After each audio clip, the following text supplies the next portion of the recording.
Hey, what's up? This is your girl Diamond. So tell me something. Do you like this dress?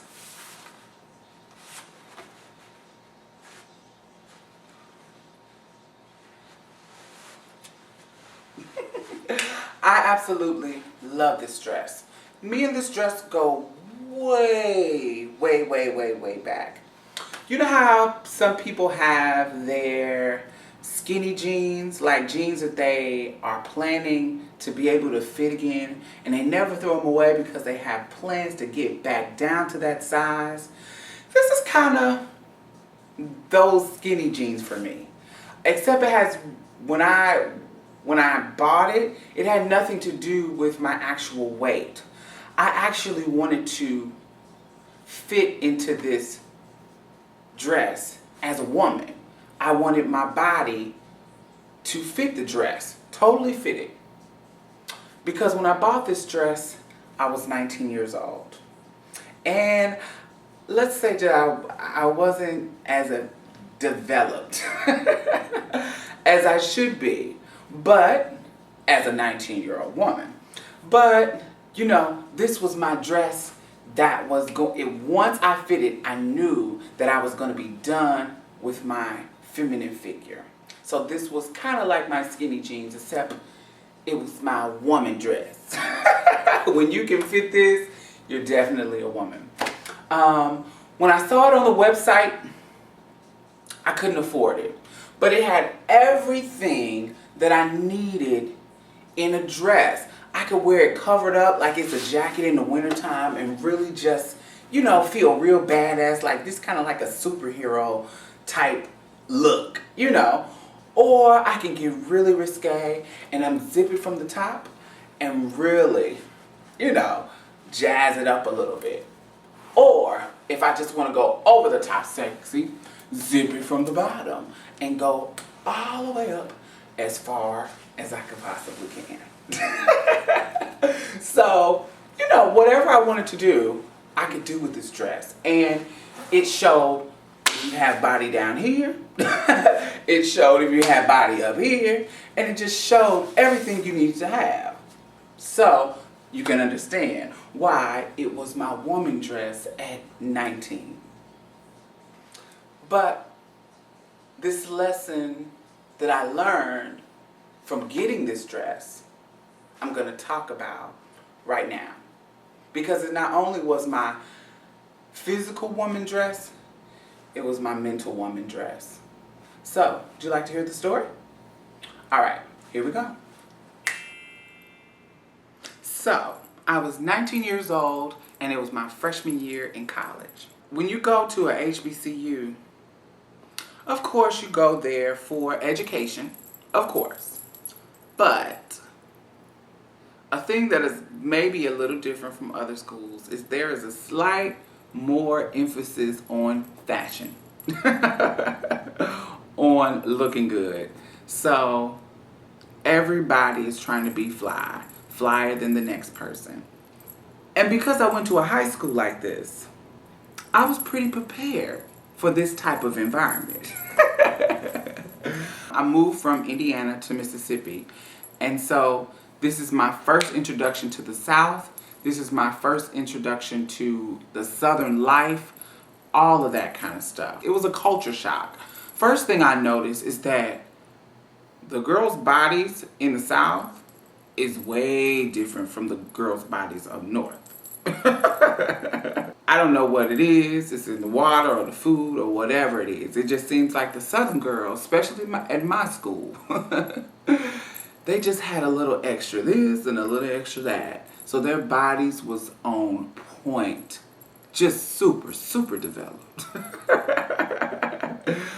Me looking at all these girls and me being skinny and, you know, I did a little something, but I wasn't prepared like I should be at 19 physically to compete or be on the level of some of these girls. Because some of these girls look like they just got off of the King magazine.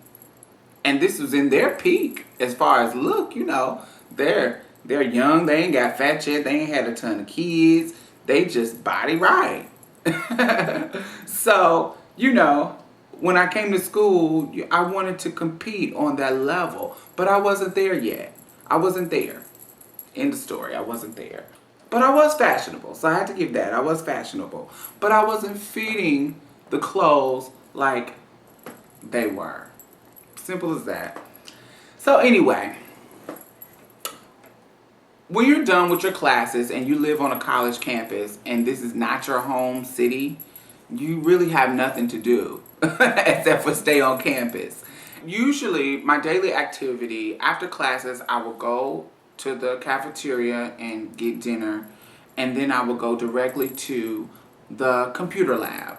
I usually would go to the one in the library or this other one in the business building. And I usually would go to the library one when I was by myself, but with all my friends, I will go to the one in the business building because it's more private and we can clown in there. In the library, they want you to be quiet and do all that kind of stuff. But in the business building, we can clown and be loud and do whatever we want.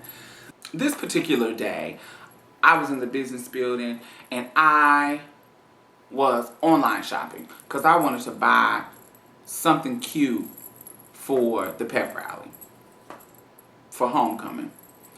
So I looked on the website. I'm going through all kind of websites, blah, blah, blah, blah, blah. And finally I see this dress, this leather dress with dual zippers. I loved it.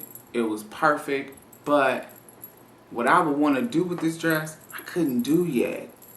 I couldn't do what I wanted to do with this dress. But I wanted it. But I also couldn't afford it. At this time, it was the fall semester, and I hadn't got work. It's my freshman year. I hadn't got work study yet. I hadn't got my out-of-state fees waived. It was just the most strugglingest time of my college life. So I was super, super broke. So I'm in there in the computer lab looking through clothes that I can't afford. So next thing you know, I hear a rustle outside of the computer lab, and here comes one of my friends, but she has it's a group of people coming in, but they all are not together. But one of them is my friend, so she come and sit next to me. And the other one is this guy named John. John is absolutely 100% ugly. That's as much as I like to give people the benefit of the doubt or find some kind of cuteness in them. There is not one thing beside his body, because he was in the army. So he had a beautiful body, but everything else was unattractive. He didn't have the best skin. He had the horrible teeth. He had these glasses that were super, super thick, and they magnified his eyes so his pupils looked this big. He hardly had a haircut. He just was ugly. I can't explain it any other way. Totally unattractive. Somebody that, even with his body, you would be like, oh, he ugly as fuck, but he got a badass body. But you didn't even want to look because it's like, God, he's so ugly. They came into the computer lab. My friend sat on this side of me, and John sat on this side of me. Now, of course, because I'm a transsexual, guys always act funny towards me. Guys really, if there was a seat by me, if we're in the cafeteria or something, they wouldn't sit by me. If we're in the computer lab, they wouldn't sit at the computer next to me. They would sit somewhere else, even if it was not convenient for them to sit there. They're very the type that avoided me. Anyway, that's what guys do. But there were certain guys that just didn't, who did not just really give a fuck, John being one. So he sat down, spoke to me, hey Dee, what's up? I said, hey, how are you doing? Da-da-da-da, left it at that. He was always very talkative to me, always. Me and John had a history in the sense that when I first got to Jackson State, it was a huge ass ordeal with there being a transgender woman living on campus in the boys' dorm. I had not got anything changed, So for legal purposes, they put me in the boys' dorm, which was fine for me. Now, don't get me wrong.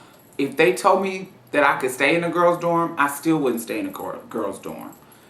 The reason why is because if I want to have boy company and I live in the boys' dorm, they don't have to sneak in and nobody would notice that they are there.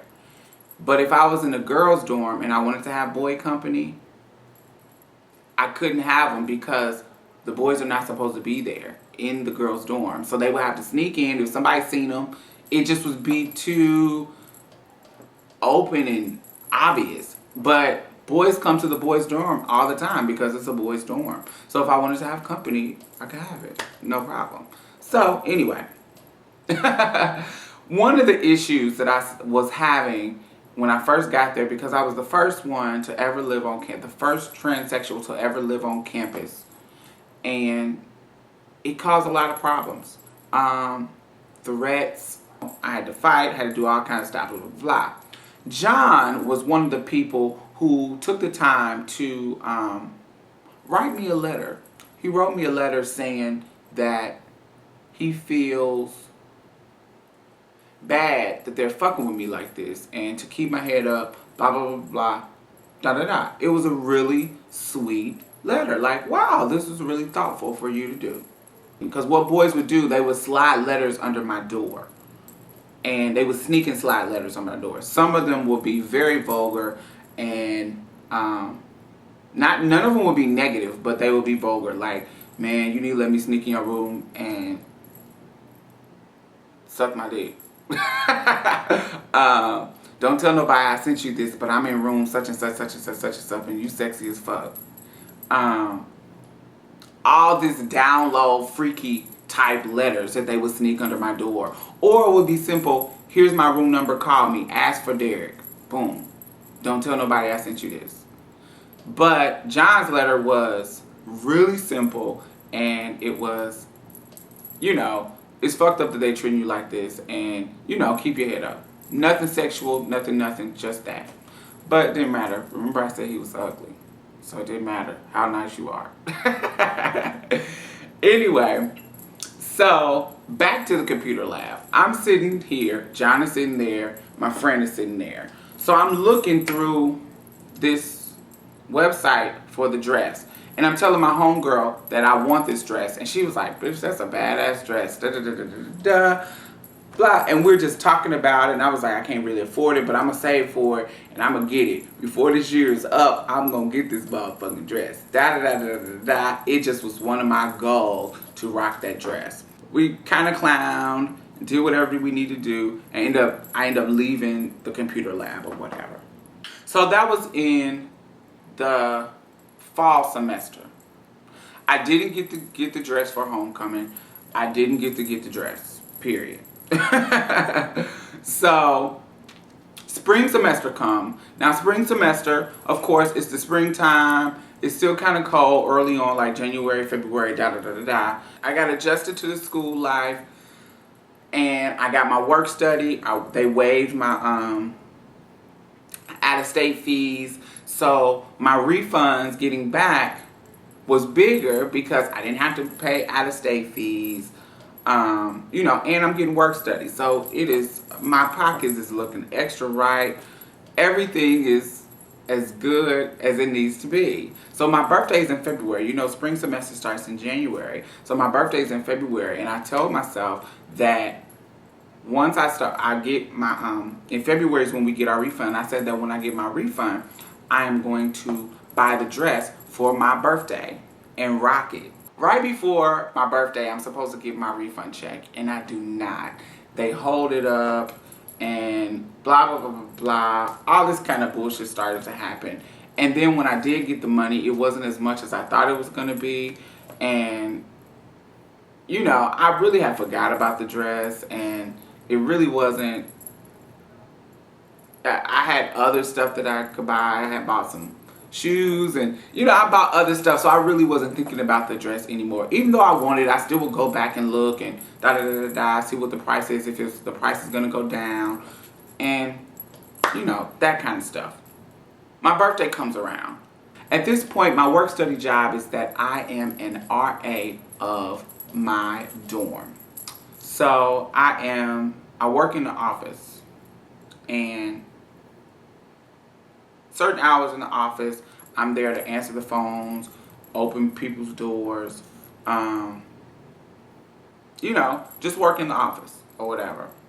So it's my birthday. I'm feeling kind of down because I'm not with my family and I don't have any of my friends, my hometown friends. Like I have my school friends, but I'm feeling kind of down, and I'm in the office on the night of my birthday because I don't have any friends to take me out, and I'm kind of feeling like super depressed.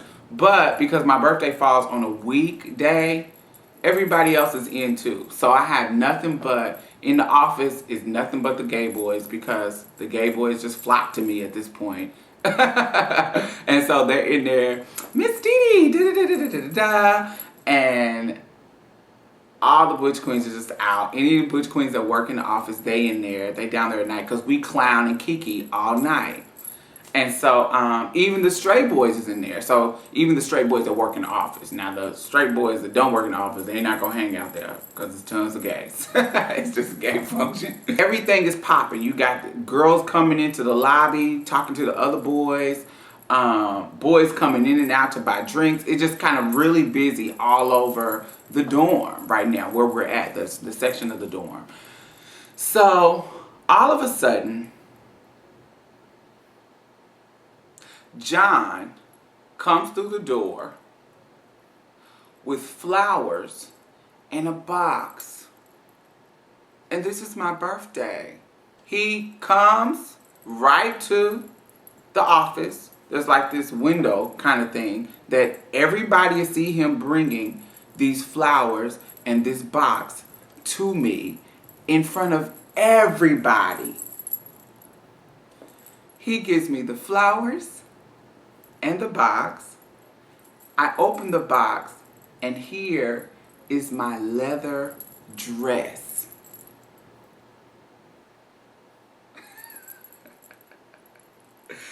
Now, if you remember, I told you that he was sitting next to me when I was looking at the dress on the website months before this.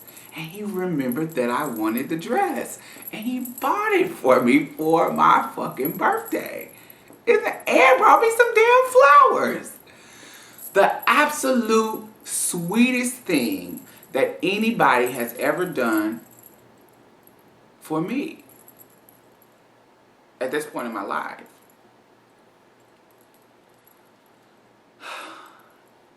And do you know what? My arrogant, immature, childish, stupid ass, instead of me thinking that this was the greatest, wonderfulest thing, I was embarrassed.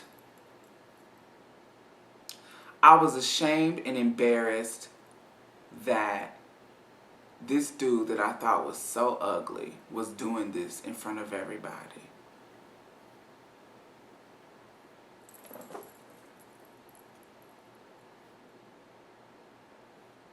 And I felt, when the situation was done, I felt bad, but when the situation was going on, I could not control it. I was embarrassed. And it wasn't like a, oh my God, you bought this for me. It was like a shame thing that this ugly man, did this in front of everybody. I wish that he would have done this in private. That's how I felt. I just was like, oh wow, thank you for this. Oh, this is sweet. Why did you do this? I wasn't rude, but I wasn't like I would have been, like if this was somebody fine. So prior to this, in between the time of the letters getting pushed under my door and this particular moment, John had asked me out on like a couple of dates, but I would always make excuses about it. because, like I said, he was ugly and I did not want to go out on a date. But because he did this sweet thing, I felt obligated. I felt obligated to go out with him. The next time he asked me to go out, I said yes. We went to the movies. He still was ugly. I still was unattracted to him. But I was trying so my hardest to be attracted to him. But I could not. Although the night went well, it didn't go bad. I went on a date with you. I don't have to go out on another date with you. So anytime he would ask me to go out on another date, I would say no or make an excuse.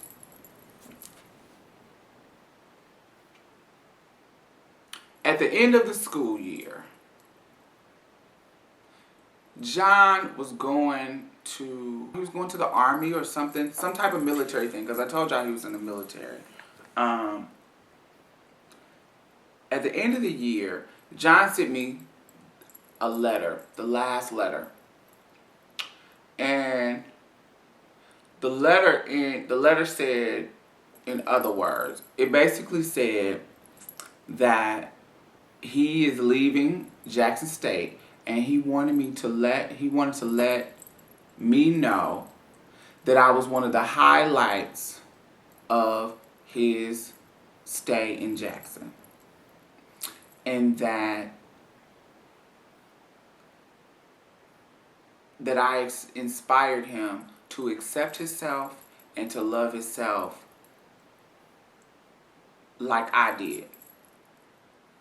By me just being on campus and being who I am. This is what he meant. By me just being who I am and not giving a fuck about people, it made him love himself more. And he appreciates me for that. And he knows that, what did he say? He said he knows that I may not be attracted to him, but he hopes that I find somebody that will love me unconditionally. He said other stuff, but that's the gist of the letter. That I made him proud of himself by being who I am, how I not give a fuck. And that he hopes that I find someone that would love me unconditionally. It was so fucking sweet. And as my life went on through experiences in love and heartbreak with fine men, I always would think about John. I would think about John like, I wonder what John is doing. I wonder did he find a wife? I wonder what happened to him? I wanted to know if things got better for him. The lesson that I learned from the dress, and I still have the dress and I won't let it go, is if I wasn't so, at the time, superficial and gave him a chance, it could have really worked out. Because he really showed me what I wanted to see in a guy that I didn't know at the time, because remember I was young, so I was kind of naive to the whole transgender thing and how guys was down low. I knew that they were, but I just thought that was it. I didn't know the importance of a guy who would do something that sweet in front of everybody. I didn't know the importance of a guy who was that thoughtful, who would remember something that you showed him months ago just to give it to you on your birthday 3 or 4 months later. I didn't understand the importance of him taking the time to write a letter to me to tell me to keep my head up. In the midst of all those freak, disgusting letters that I was getting, I didn't understand the importance of what he was saying to me.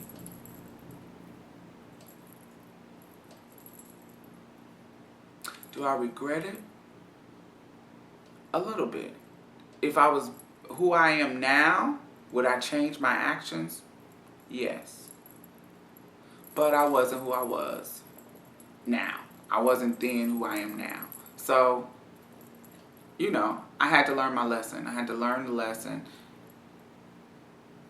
And just like my body can fit the dress now, my mind is mature enough and woman enough to fit that scenario. So if that scenario happens again, I'll be able to fit it. I hope you enjoyed the story. This is your girl Diamond. Bye-bye.